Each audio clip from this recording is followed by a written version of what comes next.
Somebody said to me today that this was an arduous practice. I think I'm seeing the lived experience of that right now. I find myself so wishing I had a good joke. But for the life of me, I cannot think of one. So I'm going to have to leave it up to you guys to arouse some energy. Oh. My hope is that these words, these ideas, certainly not original to me, will be of guidance and support to your practice. Maybe that's enough to keep you interested. I want to talk tonight about the practicality of kindness. And maybe another way of saying that is kindness in action. And, about halfway through today, as my mind drifted to this talk tonight, I thought, oh, this is a talk on generosity. Why don't you just call it generosity? And the truth is that there are some beautiful talks on generosity. Some really beautiful teachings that have both depth and breadth to them about the practice of generosity. Where I landed was, I think this talk actually is really more about the intersection of kindness and generosity, where these two very heartful practices meet each other. And the way I think about this, and I'll use the negative first, but there's an equation that I often talk about, maybe not an equation, maybe more of a flow chart, where mind state leads to intention and leads to action. Okay? So in the negative, if we look at that, if we have a mind state of agitation, of frustration, of judgment, most likely our intention is either to disconnect or attack. And what action rolls out from that, I'll just say, is probably not pretty. Now, let's take the opposite. If you have a mind state, and maybe what we're really discovering today is mind and heart state. In a number of cultures, the language for mind, the word for mind and the word for heart are the same. So when you have this heart-mind state of friendliness, of openness, of compassion, typically the intention is to connect, to soothe, to be available. And most often the action that rolls out is some sort of generosity. Generosity of effort, generosity of time, generosity of attention. So this is, if you will, I guess the flow chart in which I connect kindness and generosity together. I want to start out by reading you something that a friend and colleague wrote to me about her experience. It was Christmas Day, 2016. My husband had been in the hospital for about 20 days. I had just taken a tiny Christmas tree to his room on the 4th floor when my cell phone beeped. It was a text from my friend Cheryl. You cannot eat hospital food on Christmas. Come to the front door of the hospital. I rode the elevator to the main lobby and walked through the double doors. Cheryl gave me a firm hug and handed me a large paper bag. The bag held silverware and a cloth napkin, warm dishes of roast beef and scalloped potatoes, green beans, homemade rolls, butter, and rich chocolate pound cake. I savored every bite. Kindness in action. The Dalai Lama often says, "My religion is kindness." You've probably heard him say that. And I started getting to think about that and thinking about, well, I take, yeah, well, of course his religion's kindness. Look at him. But what does that really mean? And so I went to the trusty dictionary on my iPhone and just looked up a religion. Like, what does it say? And the definition that interested me was something one believes in and follows devotedly. A point or matter of ethics or conscience. And so I reflected again on the Dalai Lama, and I thought, that definitely sounds like the Dalai Lama. And I began to think about the stories I've heard and the accounts I've read of his interactions with others, showing up at a very grand and exquisite place to meet with someone important and being equally, if not more, interested in shaking the hands of the ordinary people that run and create and make everything happen. He has been an incredible, as we know, defender and protector and advocate for his people. And you may think I mean the Tibetan people, but I actually don't, and yes, he has. But what I really mean is every single solitary person. And I think that's where you really see his devotedness to kindness. That the heart is so open that all living beings, he comes face to face with. There's a poet, Naomi Shayab Nye, and probably some of you, especially if you've been in MBSR with me or with Helen, have heard this poem. This is actually my favorite poem.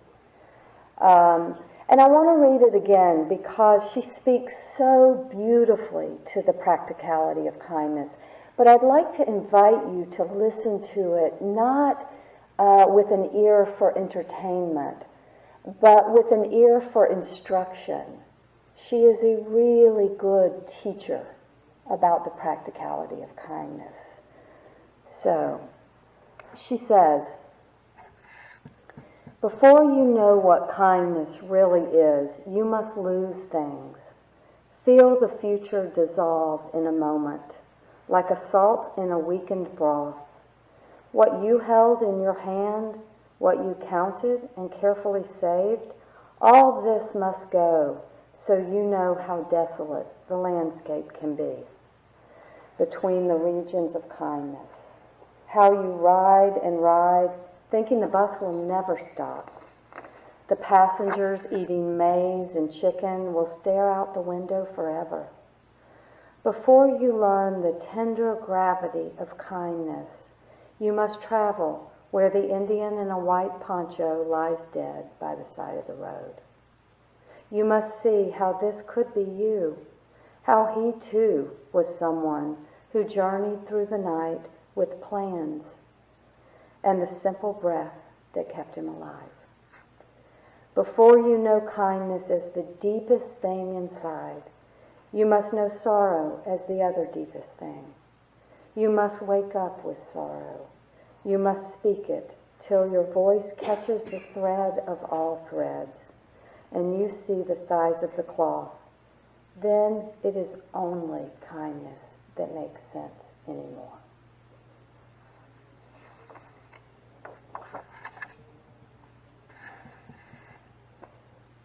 She deserves a pause.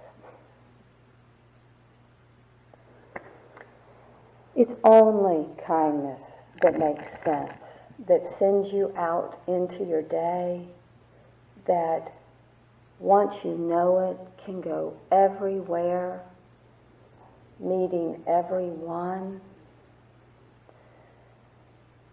This extensive, open-hearted kindness. Not the selective kindness, the kindness that shows up in a few places, the kindness that gets to be felt by a few people. No, not that kindness. The kindness that is so raw and open-hearted, it goes everywhere. And as she so eloquently describes, to reach this kind of kindness, it seems for most of us humans, we need to touch loss first, touch pain, even touch devastation. We must be shaken in order to see things that once oriented us, like sensual pleasure or material gain, like becoming and achieving, and like self-protection.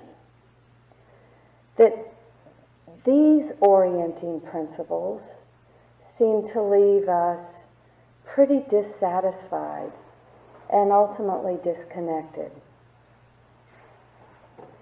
And I think if we dig deep, and if we're honest, most of us human beings discover that indeed one or more of these three organizing principles have had a primary role in our life. And I want to look at each of those three so that we have an opportunity to check in and see, has this been what's driving me in part or in full?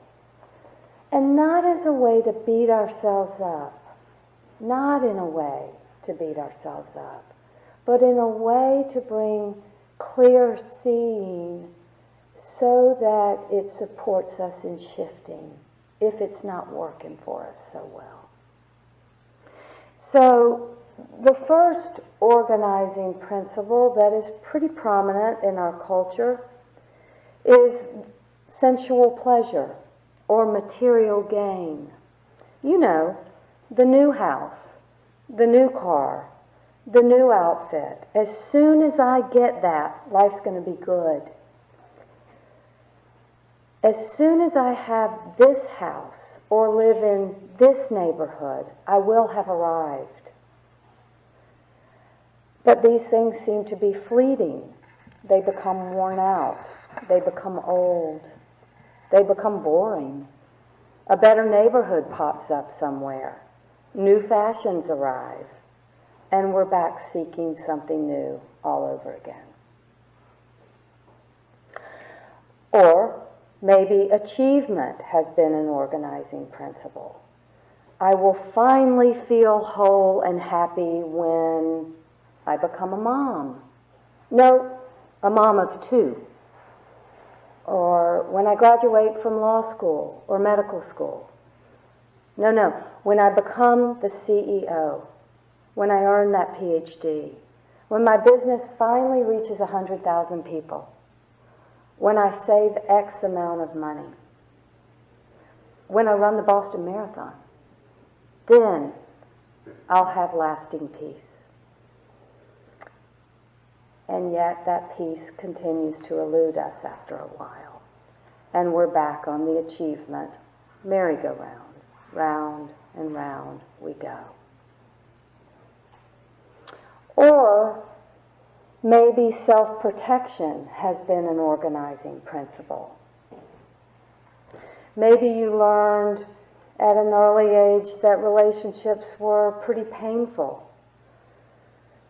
And maybe to remain in some ways sane, you learned self-protection was the way to go. Now, in reality, we all learn self-protection. That's the development of the ego. As soon as we feel hurt, As soon as we feel wounded, we defend that place. We create that barrier. We put up those defense mechanisms. And sometimes we habituate this enough that we really believe that just if I can just shut everything out, if I can shut people out, if I can shut the pain out, peace will finally be mine. And sometimes that actually does leave us feeling good for a while. But then the stirring of the unsatisfied mind begins again, and we're back searching. So for most of us, for a period of time, for some of us a longer period of time, one or more of these operates at a pretty intense level. This organizing principle that is ego-oriented, struggling to find peace and happiness. And actually, this is where I often meet a lot of people, at just that place where something is beginning to dawn on them that this isn't working. Something is beginning to dawn that we really do only have this life to live, this short experience. And they get it. No perfect house is going to create lasting peace. No amount of achievement or success seems to lead to deep satisfaction. And no amount of self-protection leaves us free of suffering. And so this is the point that we wake up. And here we are. Nothing else makes sense anymore, except kindness, compassion. Kindness in our livelihood, our work, kindness in our relationships with others, and kindness towards ourselves. And I was reminded recently that kindness is not niceness, someone told me very, very seriously. And we had a discussion about it, and what she said was that she was talking about her own profession, and she said, these things are often confused in my profession. I tell my employees all the time, if you do something for someone and expect something in return, even a word of thank you, you're just being nice. Kindness and compassion expect nothing in return. The act itself is the reward. And, I got to thinking about that, and I'm from the South. I don't know how many people are here from the South. God love us. But, there's a lot of niceness in the South. I grew up with a lot of role models where you're real nice, and then when the door closes, you get something like, bless her heart, which that doesn't mean bless her heart. You learn pretty quickly that has another meaning that I'll leave to your imagination. So, yeah, I agree. Yeah, niceness and kindness are not the same thing. Kindness is fierce. Kindness is courageous. Kindness is wholehearted. It involves clear seeing, really clear seeing, to be able to differentiate between mine and what you need. And dare I say love. That's a complicated word, as Helen reminded us last night. And I'm not talking about the conditional kind of love, the kind of love we see on movies, and the kind of love that says, I love you if you, and I love you when you. Not that. I mean love for the sake of loving. Loving because you and I are alive. We're breathing. Truly open-hearted love. This is not typical for us humans. So many conditions. So many conditions. So how do we get this open-hearted, non-conditional love of self and others? How do we cultivate this?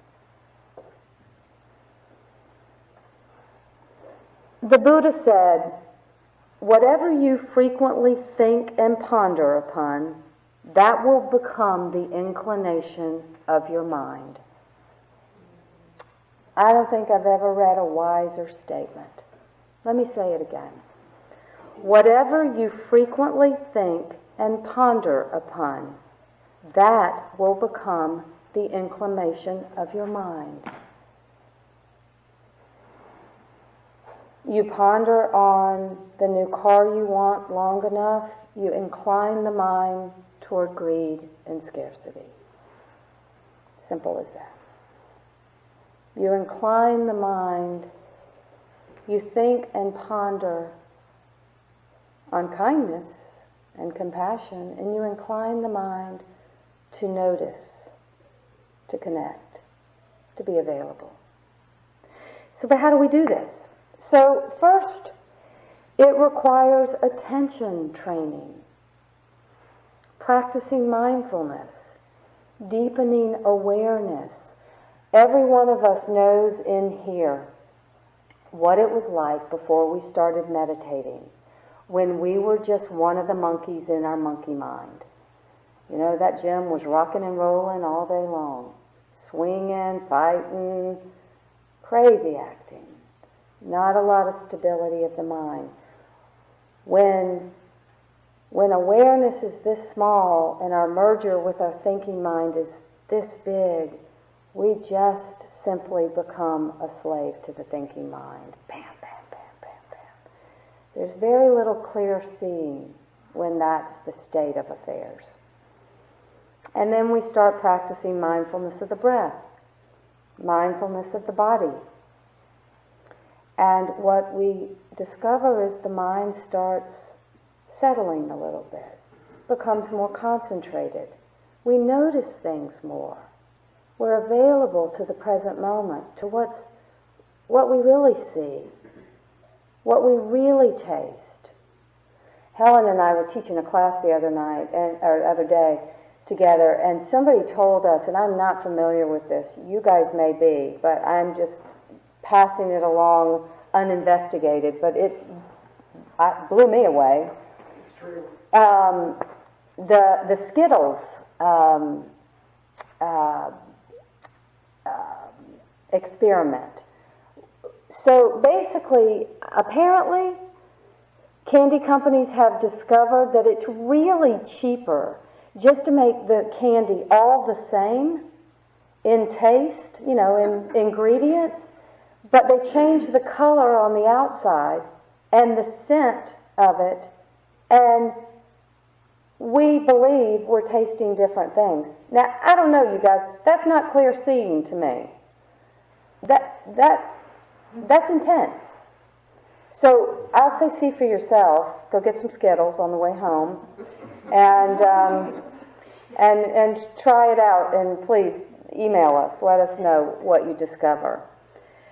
But my guess is we're not probably really present when we're tasting these, and they probably know that and are really grateful for that.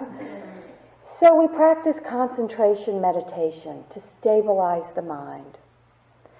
And then we also began to practice more spacious awareness, like choiceless awareness, where we began to sit in these more open spaces where the present moment is what we're sitting with. And every time the mind leaves to the past or the future, we bring it back to this very spacious present moment. As we do that, the mind opens. So now we begin to have this stable and spacious mind. So that's the first part of how do we incline the mind? Well, first we steady it and we open it.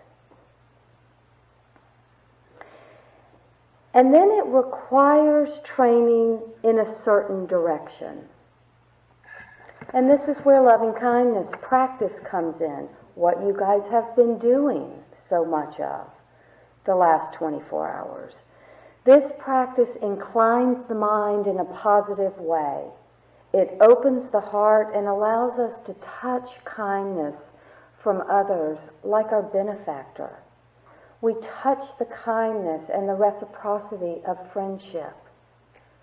We extend the bounds of our open-heartedness as we discover more and more and more neutral people. And it asks us to dare to love in the face of difficult anger and disappointment. And ultimately, the practice asks us to begin to see ourselves equal to all other living beings, at least all other 700 billion humans. 7 billion. Sorry. I'm just seeing that little blue dot. Yeah. So this is it. You see, when we go through that, you see, you spend time practicing that, you're inclining the mind in a very important, positive direction. And this is why we sit. You know, we talk about why do we sit in Vipassana or choiceless awareness meditation or concentration meditation. We sit so that we can be stable in our everyday life. We sit so we have more spaciousness. Well, why do we sit in loving kindness practice? We sit so we can be more open-hearted in our everyday life. I know it's trendy to sit now in our culture, but I'm pretty sure every single one of us is here not because it's trendy. This is where the rubber meets the road. This is where we meet our own minds and hearts in a very intimate, real way. So, this is why we practice, and this is the place where formal practice meets our everyday lives. I'm deciding whether I want to read this to you. Yeah, I think I will. So, Naomi Shihab Nye is a beautiful teacher with words that can instruct us. I'd really like to read to you the Karaniya Metta Sutta that are the words of the Buddha on the practicality of kindness, because I too think this is instructive. So just rest and open and listen to this as instruction, not as entertainment. This is what should be done by one who is skilled in goodness and who knows the path of peace. Let them be able and upright, straightforward and gentle in speech, humble and not conceited, contented and easily satisfied, unburdened with duties and frugal in their ways, peaceful and calm and wise and skillful, not proud or demanding in nature. Let them not do the slightest thing that the wise would later reprove, wishing in gladness and in safety may all beings be at ease. Whatever living beings there may be, whether they are weak or strong, omitting none, the great or the mighty, medium, short or small, the seen and the unseen, those living near and far away, those born and to be born, may all beings be at ease. Let none deceive another or despise any being in any state. Let none through anger or ill will wish harm upon another. Even as a mother protects with her life her child, her only child, so with a boundless heart should one cherish all living beings. Radiating kindness over the entire world, spreading upwards to the skies and downwards to the depths, outwards and unbounded, freed from hatred and ill will, whether standing or walking, seated or lying down, free from drowsiness. One should sustain this recollection. This is said to be the sublime abiding. by not holding to fixed views, the pure-hearted one, having clarity of vision, being freed from all sense desires, is not born again into this world. So, this is a teaching that you can read each morning and get deeper and more, and it's instructional. And this teaching of the Metta Sutta was not intended to be mere ritual. It was shared to guide his students to use loving kindness in their everyday lives. So in the spirit of this sutta, I recently sent out an email, and a few of you guys may have actually gotten it. I recently sent out I know a couple of you did get it. Sent an email out to some of my past and current MBSR students, and I asked them to think about kindness in their own lives, ways that they had experienced kindness, been in relationship to kindness. And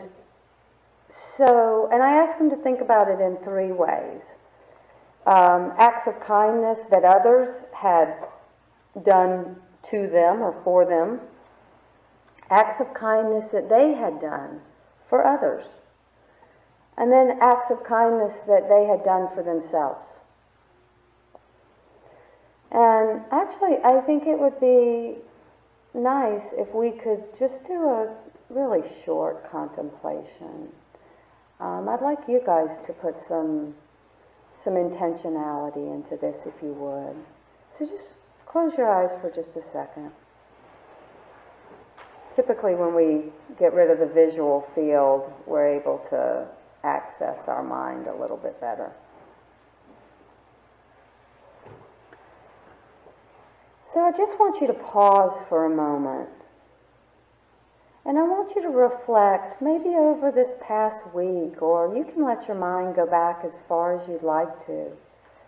And I want you just to contemplate ways other people have shown you kindness through attention or effort or material.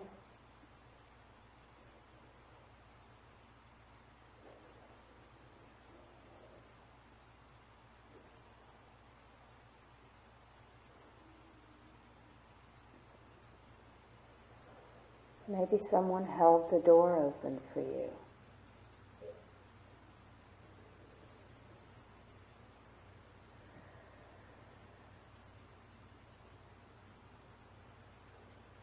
Maybe someone put a hand on your back when you were having a hard time.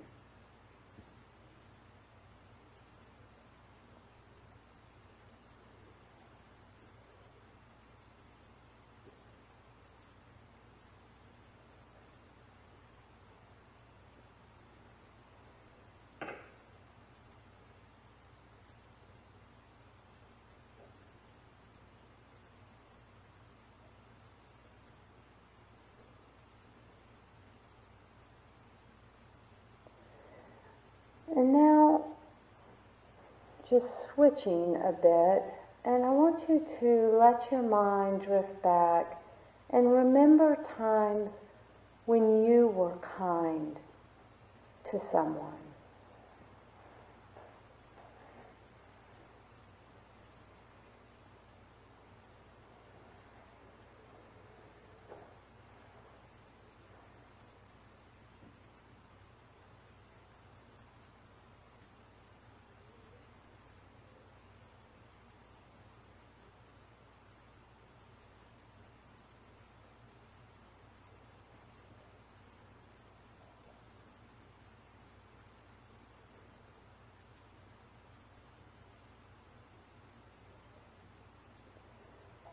And last, just to take a few moments to reflect on ways that you've been kind to yourself.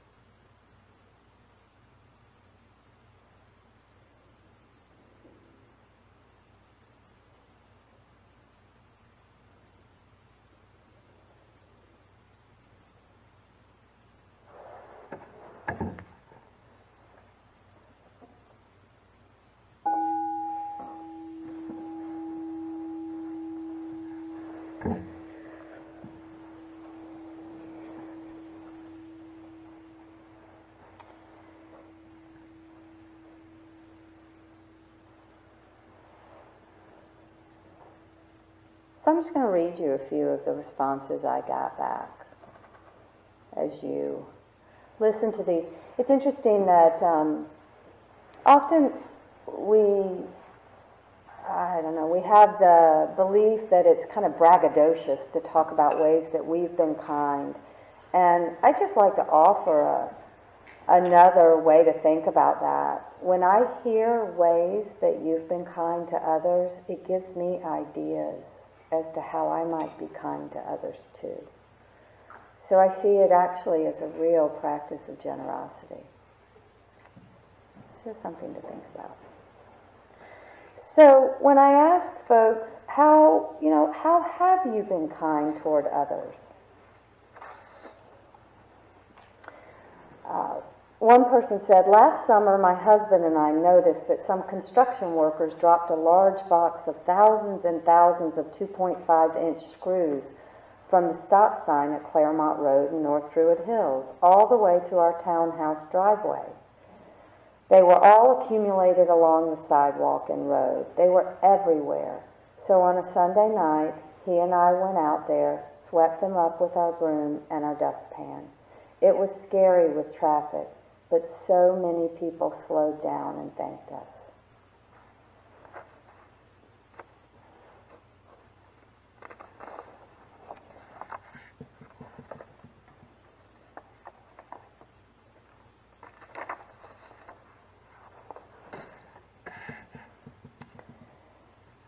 This was another one. That one was about generosity of effort. This one is about generosity of time. Yesterday I had to take my dad to a doctor's appointment that took most of the morning. When I brought him back to the assisted living facility, my dad asked me to stay and have lunch with him. I immediately started thinking how I don't love the food there, that I had already spent half my day with him, that I had a pile of things needing my attention back at the office, and that I needed to be back in less than an hour for a video conference. And then I dropped in on how much it would mean to him if I stayed, and that my anxiety was just my personal narrative. So I stayed. We had a really nice lunch. The food wasn't as mediocre as I imagined, and I got back to the office on time for my video conference, only to find out that I was mistaken about the date. Anyway, what really struck me is that there were plenty of times in the past that I would have also chosen to stay, but would have resented the decision, feeling anxious about all the other things I should be doing.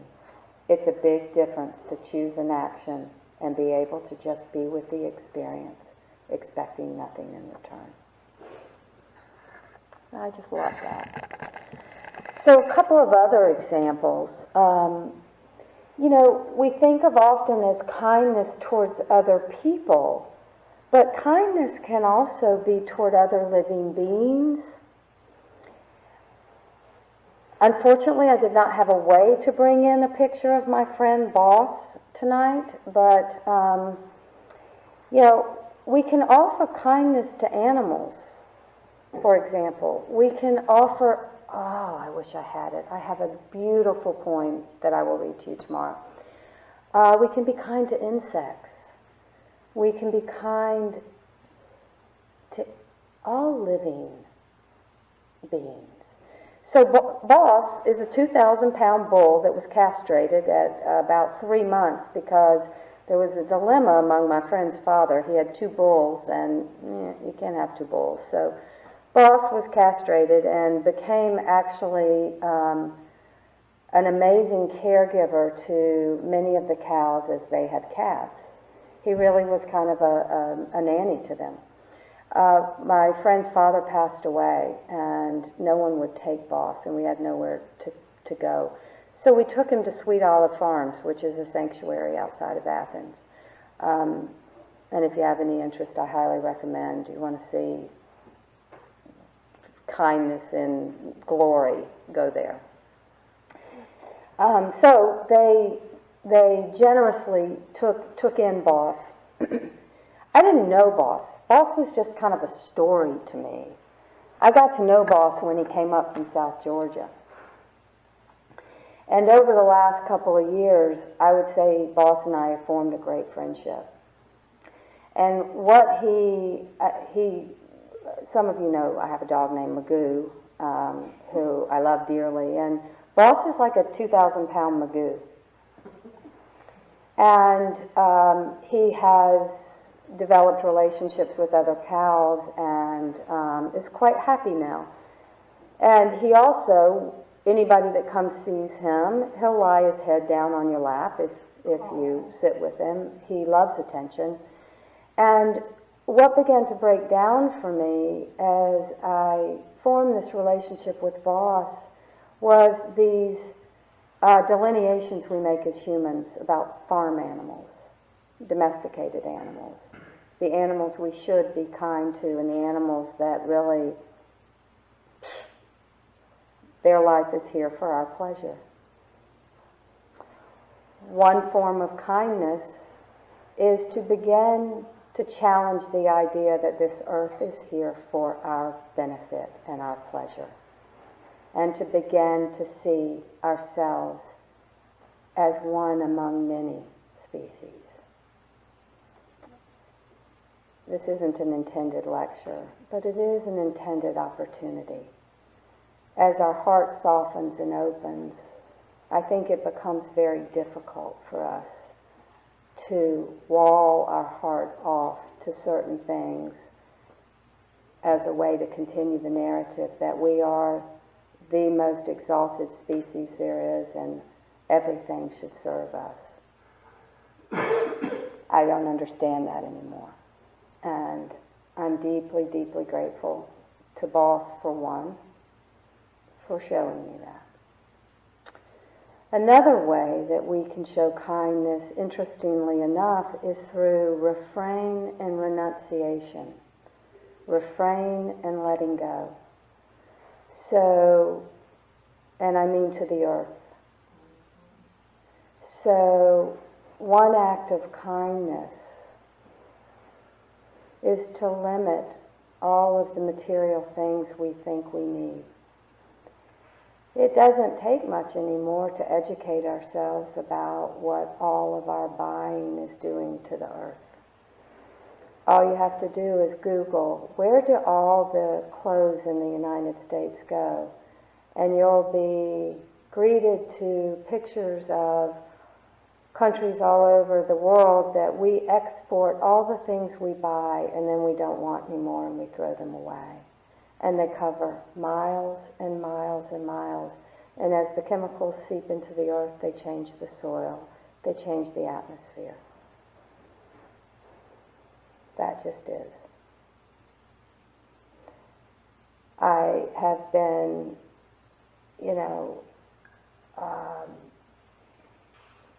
Heather opening her bottle reminds me of the kindness of refilling the bottle instead of continuing to buy more and more and more plastic. That as they open up our sea life, they find our plastic in their bodies. You guys, I said, kindness is fierce and courageous. It's not niceness. So this is why I practice. I do not sit up here in any way self-righteous and as if I don't kick the ball out of the field over and over and over. Of course I do. We're all human and we all share this. And this isn't about judging each other. It's about waking up to our own hearts. It's about waking up to our own hearts.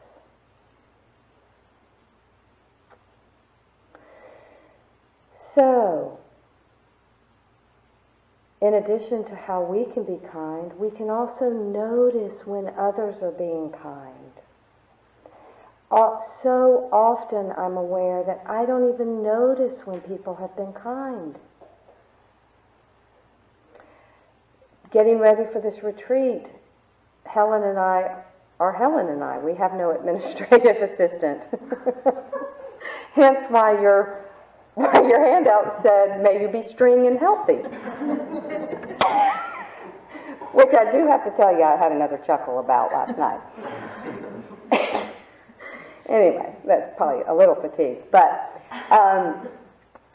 you know, I got home on Thursday night, and my generous, open-hearted spouse, who had had an incredibly long day running 7 programs in an academic institution, said, let me take them, and you just go rest.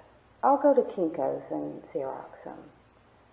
Without any agitation, without any eye rolling that I had not organized my day well enough to get everything done. No judgment, just kindness. Now, I remember one of the kindest days that actually stopped me dead in my tracks. I was teaching at the university, and I was running up to the law school steps, and I tripped. And I mean, full out, fell full out. And lots of people were around. And before I even had a moment to be mortified as opposed to caring for myself, like 4 people came up with the kindest, most gentle concern. And it really did. It stopped me from being embarrassed, which was where, you know, a good Southern girl will go. There's kindness directed towards us all the time. The smiles that someone gives us, the door that someone opens for us. And as we open our heart, we begin to notice, and this is a beautiful reciprocity. It's that reciprocity between gratitude and generosity. It just cycles. Interestingly enough, and I'm going to end on this, and end on it in a heartfelt way to encourage us. So I sent that email out to a bunch of people and asking them to tell me their stories. And I got back, I mean, people were incredibly generous with their stories. They told me stories about how they were kind to others, told me stories about how others were kind to them. This is how many stories I got back on how are you kind to yourself.